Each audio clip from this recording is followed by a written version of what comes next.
Aloha and welcome to True Story with Lori, where we talk with real people that are just pushing through. And I am so excited about my guest today, Marie Lindstrom. Her book is number 204 is Going Home, a true story of survival of love, motherhood, and being human. Her story is absolutely riveting. I'm going to show the book again. It's available on Amazon. She and her family are survivors of the tsunami that hit in 2004 along the Asian coast, and they're in Thailand. So welcome, Marie. I'm so excited to talk to you today. Oh my Thank you for having gosh. me. Yes. And so I can't believe it has been 16 years, but those kinds of tragedies, they stay with us like it happened yesterday. It just they stay in our psyches like that, the news and the pictures and everything. But okay, so your book, I'll just kind of encapsulate the beginning of it because you're planning a trip to Thailand with your family, a 3-week trip. It's your birthday, a decade birthday. You're going to turn 40, and these things aren't easy to plan. A 4-week trip with a family of 4, so you spend a long time planning your dream vacation. And one of the things that really struck me while you're planning your vacation, hotels and where around Thailand are you going to stay, like even before you went, there were, I think it was your brother had like a foreboding dream, and then your Yeah. dad as well. So Mm. speak about that just a little bit. That is really, we're not that kind of a family, to be honest. That has never Mhm. happened before, and not since either. And I didn't know about my brother's dream before we came home after the tsunami. But it was really strange uh, that they had those dreams, and it was really strange to hear about them. And I just felt that I needed to have them in the book as well, because I mean, it wouldn't have changed anything if I would Mhm. have known these dreams. But of course, Mhm. there was some kind of sign Yeah. in the air that they picked up for sure. Yeah. Yes, yeah, that was amazing. That was kind of mind blowing to me because it was months before. I know one of them was actually while you were there, um, and so there's these dreams, but it's just really odd. So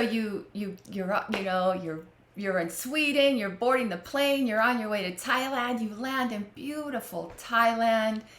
You write about the scent. When we came to Hawaii the first time and landed in Maui, you get off the plane and you can smell the flowers and the fresh air. It's just different. I knew exactly what you were talking about.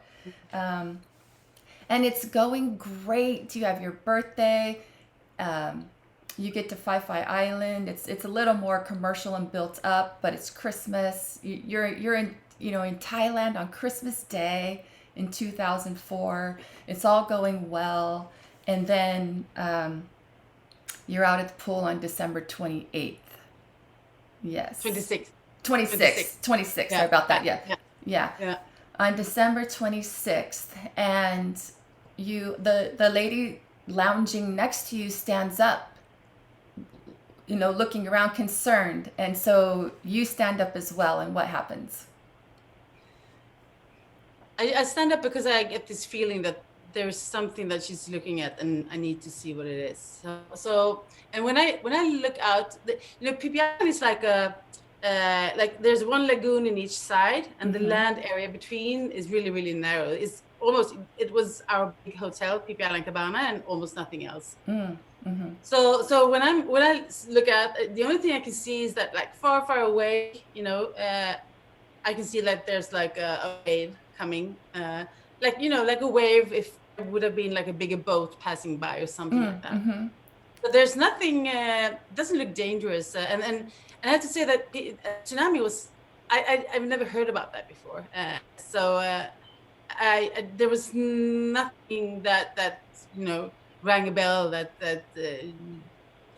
just looked at this wave, and I asked my husband to maybe videotape it, and it wasn't until it came, tsunami. I know a lot about tsunami, so I mean, if it's really, I mean, the closer you come to land, the higher it gets, and Mm-hmm. then it comes with such speed. Yes. So everything happens so fast in the end. But out there, it looks totally okay and not dangerous at all. And then everything, of course, happened really fast when it came close to land. Yes, yeah, it comes like with such force. I mean, there's literally, really nothing you can do. And so you see this, it's strange, but you don't know what you're seeing. But then the water starts to come up, little by little, Yeah. and you start walking around because you knew your boys were at the pool, or thought they were over there, so you go towards the pool.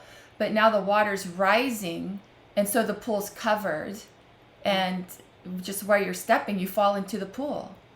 Yeah. Yeah. And then what happens? That when because it's like the ocean is up on the land right now, and the water is really, really filthy, so you can't see through it.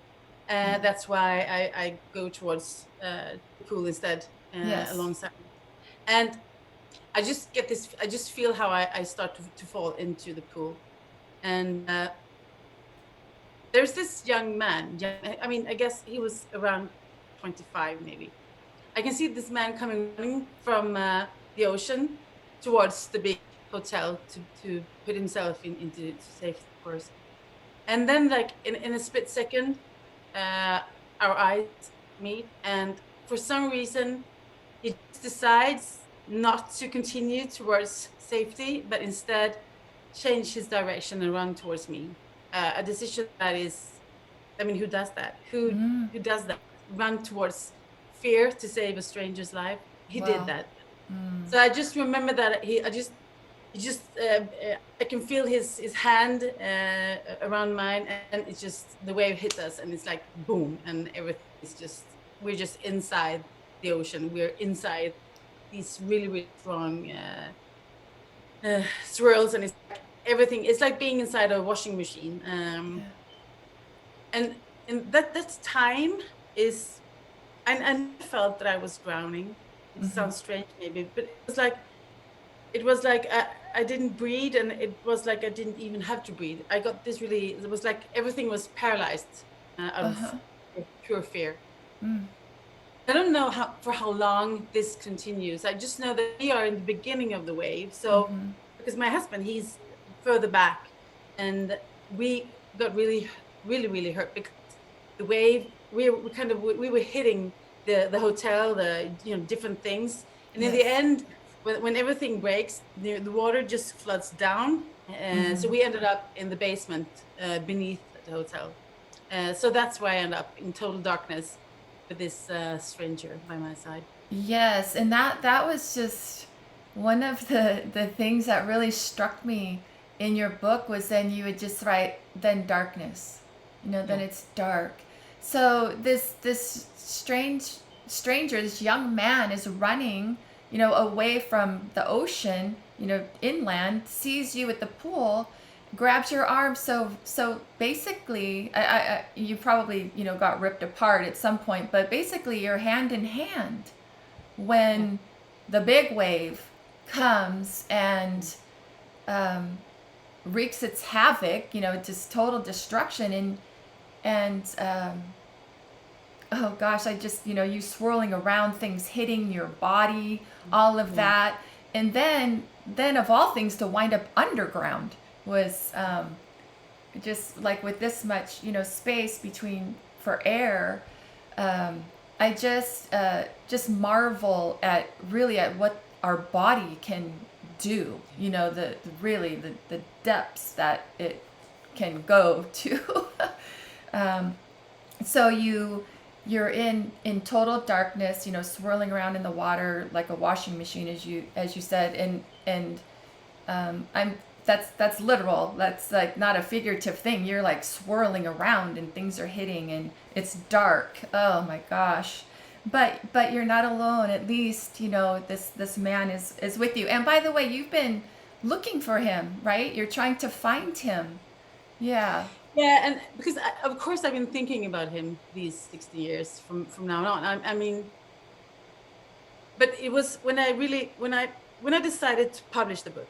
And when I did, all the work that you do before you publish a book, went through the everything again. I just that feeling just became so strong that of course I need to find him. I need to know who he is. I need to thank him, and I also really want to know what happened. I mean, how in his mind, what made him do that?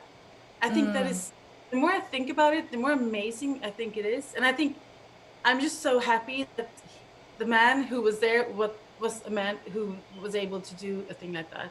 Because I am actually convinced that without him, I don't think that I would be here today. So Yes. I owe him my life. Yeah. Yeah. Did you see him again, like during the rescue and all of that? Like, Uh, did you see him my, again on the island after that? I didn't see him, but my husband and my son saw him up Okay. on the roof and on the main building. And I did a lot of investigation when we came back. But this is 16 years ago. Yes. Yeah. Internet, Facebook, everything was so Yes. different. So Yeah. I got a name and a nationality. So I thought I knew who he was. But now when I'm looking for that, I don't really find him. So what I've been doing is that I put together like a small film, a short one, and I put it out on Reels and on Instagram, and I'm not just trying to spread it all over. Yes. And I do believe in science, and I do believe in destiny, and I do believe that if we're meant to meet again, we will. Yes, And for sure. I'm really quite convinced that we are. I think I think I will see him one time in Okay. my life. Good, Yeah, I do. good. Cause I thought, well, maybe he was an angel. That's why you haven't seen him again. Yeah. You never know. So, No. okay, so it's just this horrific time, in the water. You finally somehow get, you're yelling out. Your husband can hear you. You hear your son yelling. Can't even fathom what your mind is doing. But you all get back together, finally after a couple hours, which I'm sure seems like eternity. Mm. And you are up in the hotel where it's a little more safe, and some other people have gathered there. Um, but people, it's everybody's still afraid, of course, and so somebody's saying, "Let's go to the jungle." And you've got really bad injuries, but talk a little bit about that, going to the jungle. Yeah, because yeah, I was hurt in many places on my body and my Yes. face. Yeah, but I really made a decision when I was at the hotel room with my youngest son before we met my oldest son and my husband. When I realized that I was hurt, I just decided that this was not something that would stop me. I just made that decision really fast. So you mentioned before the strength that we have, and we do have. I would say one of the things that I really that affects me a lot, I would say on a daily basis, is the insights of the strength that we all have, both in our bodies and in our mind. And if someone would say that I would go through this, I would have said before that there's no way that I could do that. But that's when you don't know that you have these resources. So Yes. back to the jungle, I was really bad hurt, yes, and I was supposed to stay at the hotel because that was, they would eventually start evacuating hurt people or to take them to hospital. But by then I decided that the only thing that mattered to me was that I wanted to be with my children and my husband. So I really convinced my husband that we would go to the jungle, and so um, it was not very far, but it was, of course, as the entire island was so devastated, it took quite some time to walk there. But coming up into the jungle, when I came home, I said to friends that that was the happiest time in my life in the jungle. And I think it was like the contrast from the chaos and from not knowing if my children were still alive until Yes. being up in the jungle, being high enough and being secure in that, and just taking this time just to, I just kept touching my children over and over again, just to just celebrate that they were still here, they were still. Yes. Yes, because you had said it was Axel, and Axel's your youngest, was the youngest, Yeah, right? 8 years yeah, old. yeah, He had managed to get up into safety, but you when he saw you like pop up, yeah. and you heard him scream, it just I guess I'm gonna cry. You heard in a way you've never heard. Your boy is up there, just this primal scream for his mom, Yeah, yeah, and this is what you say. I realize life has changed. So you get up to the jungle and it's better because you're together, yeah, um, and uh, a, a great like you had just said, it's a celebratory time because you've yeah. kind of made it out, but it's everybody's still terrified. So you stayed the night in the jungle, right? Pitch dark. Uh, No, not just a couple of hours. We went okay. actually. Yeah, I just want to mention one thing about the jungle time. I think that was the most spiritual, religious Mm. moments in my life as well. I remember it was like everything became so. The truth was in front of me. It's like I just like those the rules of my life was just there. I just knew that I had to quit my job. I just knew that I had to, change. I mean, take some relationships away, get some new. I just knew everything. It was the wisest I've ever been in my life. Unfortunately, I haven't kept that. But right then, there was just an amazing clarity of life. Yes. That was, yeah, it was really Oh gosh, see, I'm amazing. so glad that that little gem dropped in right in the Yeah, middle of like the worst thing possible that could happen to anybody. yeah. Just like really like in the worst moment of your life, it's also the most clear, like the best you said at the same Yeah. time. I just, Gosh. Axel, the youngest son, when he was listening to my book now, it's really special for them I mean, he's a man now, and Mm-hmm. now he's listening to the book. I said, so how was it? And he was like, there was a couple of things that he said that really made me cry. One thing was, um, for example, when we meet, Axel and I, then he said that, you know, I was only 8, he said, and when you're 8 years old, your entire world is school and friends. Yes. That's it. So being alone and seeing all this, that is so beyond what an Yes. 8-year-old can Yes. capture. And Yeah. then he just what you just mentioned, that he said, and then when you came, because he was convinced that we were all dead. Yeah. And then he said, when you came, Mom, that was the worst and the best moment of my life at the same time.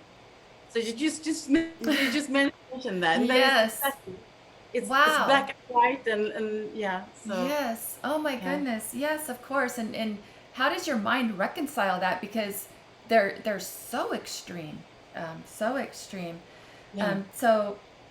So you're up at the jungle. You're there for a couple hours. Somebody says a boat's coming, and then you decide to go down to the boat with your injuries. At this point, it's really hard to walk. You're getting Yeah. faint. So tell us about that, getting down to the boat. That was, I didn't want to leave the jungle. I really did not want to leave the jungle, and my husband, he's an ex-military, and he's really a wise guy. I mean, he's really down to earth, and I mean, he did struggle with me many times, because we were stuck on that island for 24 hours. So there was Yes. a lot of discussions.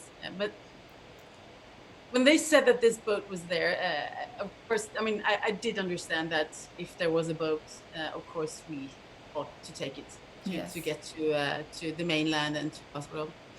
So, but when we went down to the ground, it's like I can see that in front of my eyes any moment. I mean,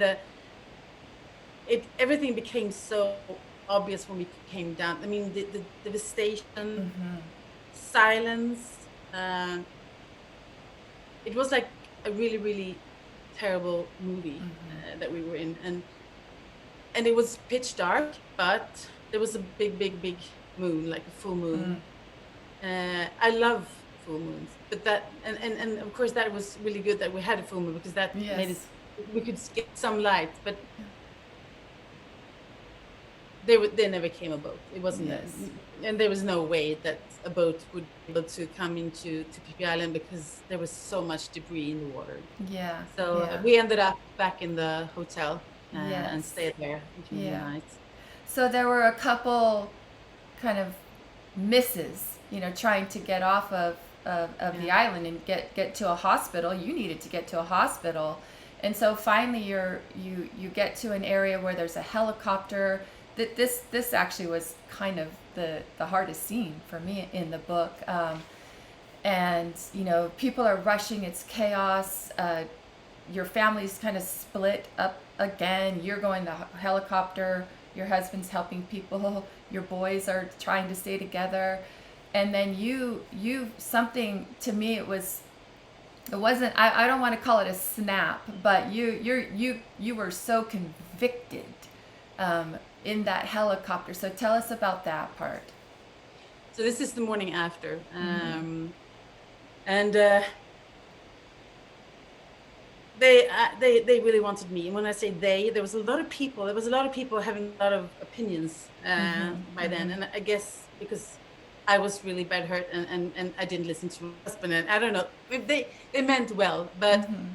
this is you said that this was a piece, part of the book that you found hard to read. This is the worst. Mm. This is the worst experience of the entire tsunami experience, and that is that morning, because I went into the helicopter once, and me leaving to a hospital was of course a good idea for me, but that also meant that I was leaving my children by themselves at Mm-hmm. Phi Island, and my, you know, my soul and my spirit and my heart was just screaming, "Don't go, don't go!" And they convinced me to go into the helicopter once, and Mm-hmm. I just went right to it and back to the kids again, and I was just we were just waiting for Per, because he was helping them to carry injured people, and my thought was, as soon as Per comes back, we're going to the pier and we're going to get a boat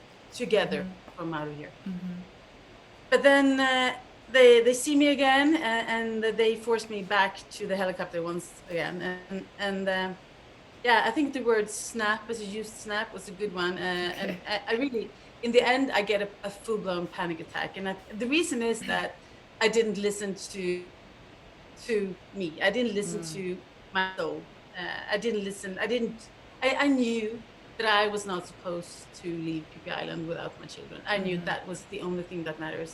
Mm-hmm. And I think I write that in the book, that if I had to choose between going to a hospital and leave them, or stay with them and lose a leg, Mm-hmm.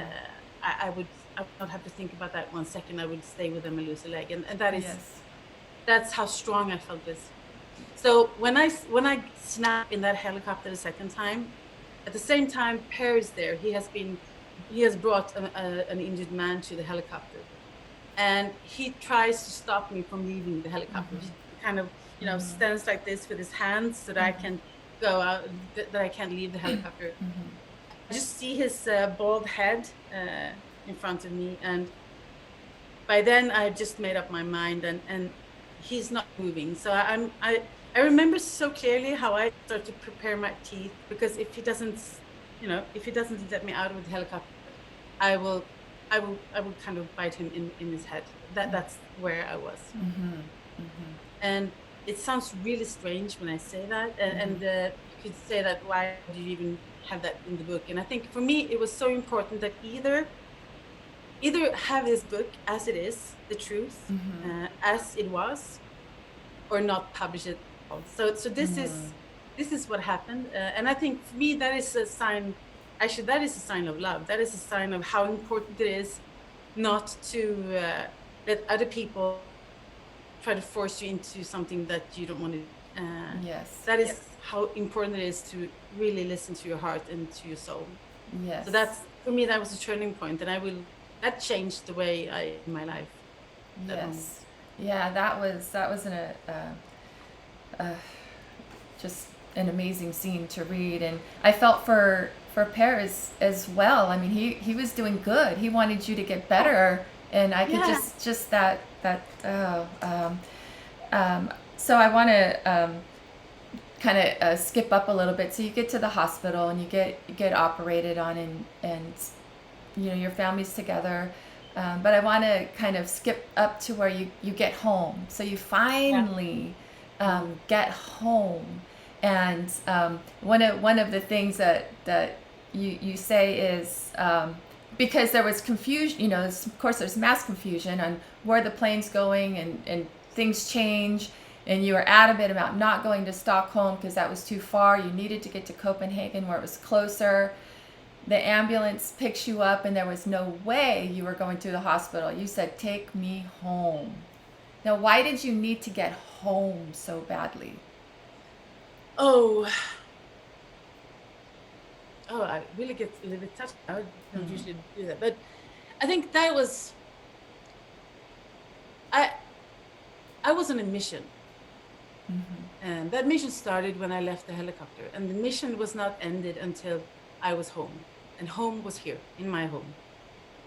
So, and and my mom was here in the house, so I just knew that this is where we're going. There's only that, and that's also one thing that I learned, that when you finally speak from your heart, when you stand like totally anchored in yourself, and you talk from that place, no one argues with you. That you become so strong. So of course they drove me home. Yes. What else could they do? Yes. Yeah. Yeah. And so you get home. It takes a little while, of course, for life to get back to normal, to go back to work. Your mom's there and she's helping you. I'm skipping up again. There's so much in this book. We could talk for hours about your story. So the reader still has a lot to take in when they read it. So you are home. Let me get up to that place, and your mother's there. Let me find where I'm at here. And so you slowly get life sort of back to normal. You go to work part-time, the same, but I'm trying to get up to the night that you went out with the girls, kind of your first night out with the girls. Talk about that night. That was a couple of months after we came home, and it was just an ordinary night. The first night with the girls out, just having a glass of wine, nothing else. And what's triggered was that I didn't find all of them, and that this is so interesting. Like the episode on the with the helicopter, so strong, but I kind of put that aside and tried to kind of hide it. And that night with the girls, that just came back because I didn't find them. I got that kind of, my body was kind of reacting almost the same way as it was on the helicopter. And that's when I realized that you can't really hide from things. I mean, if something has happened, you need to just, put it out there in front of you and look at it and heal.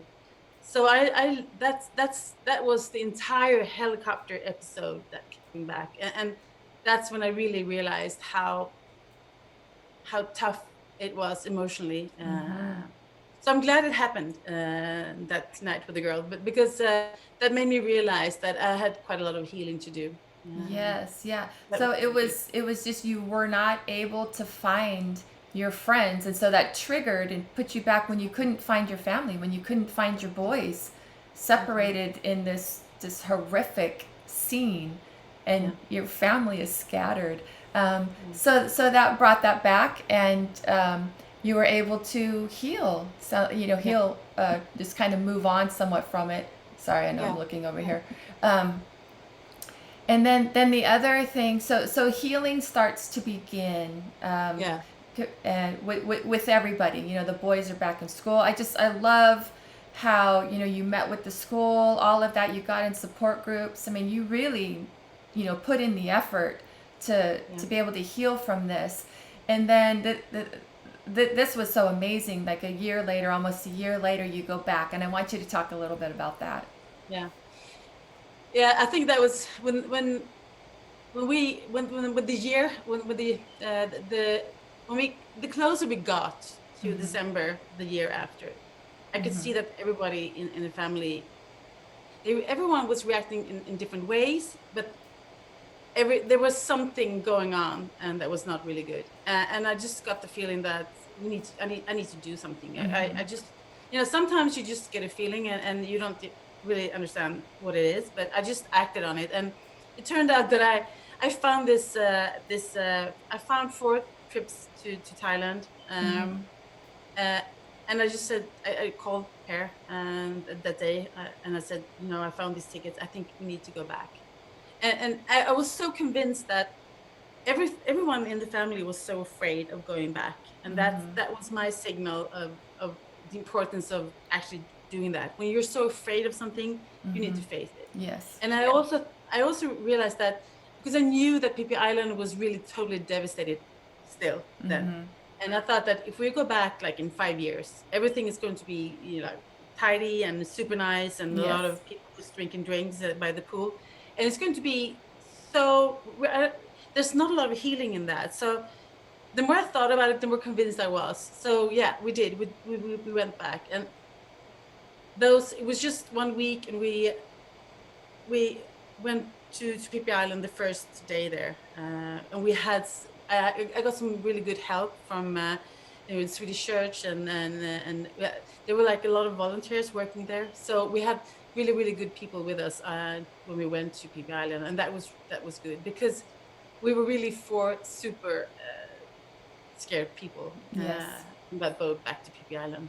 Yes. But talk about healing. That was, I mean, the priest, I remember he was saying to me when we went back that Anton, my oldest Yes. son, he said it was like turning a hand. It was a total, it was so much healing going on that day on Phi Island, and everyone could show the other ones in the family what happened, because we were scattered during the tsunami. So Yes. this was a really good way to kind of, you know, close that circle. Yeah. Yes. Yeah, that was really beautiful. And I meant to touch on this earlier because it was just another poignant, just guttural, poignant moment in you during this, that involved Anton. And another reason why you really wanted to go back and heal, so he could see his mom differently again. But when you and Anton finally met back up during the tsunami, you didn't hug him, No. yeah, and that kind of haunted you. Well, not kind of, that really um, Yeah. hurt you, you know. Yeah. Yeah, Yeah. yeah. And so during that trip, Anton was also able to understand a little better what you were going through, and Yeah. you were able to heal that. Were you able to heal that wound in your heart? Yeah, yeah, I would say so. I could still feel some guilt, because I still don't understand what happened, why it didn't stop and hug him. And I Yeah. think, but I've forgiven myself. I Okay. know that I know that I'm a good mom. Yeah. But yeah, we that was really a tough one to work through, to be honest. Yes. But Yeah. I also think that is I'm so glad that we took the time to stop, to reflect, to talk, Mm-hmm. and because there is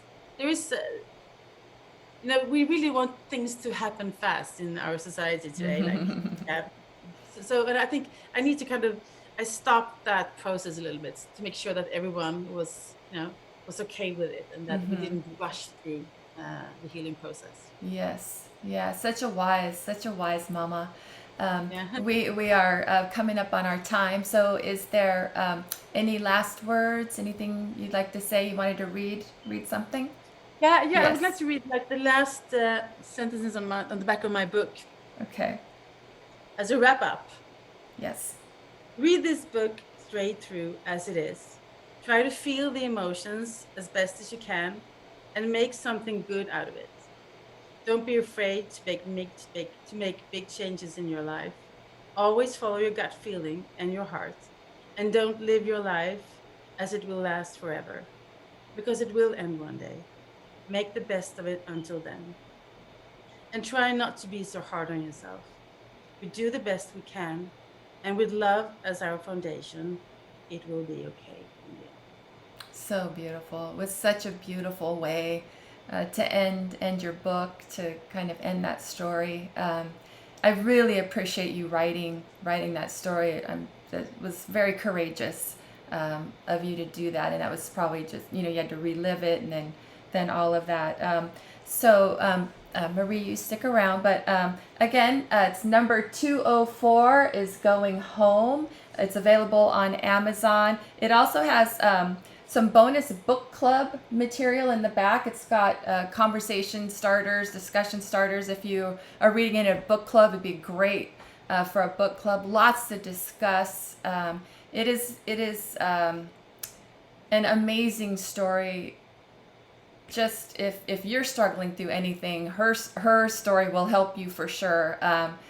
But it will also show everybody just kind of the depth of what a human can go through and heal, and the capacity that we have. And so I thank you, Marie, for showing us that.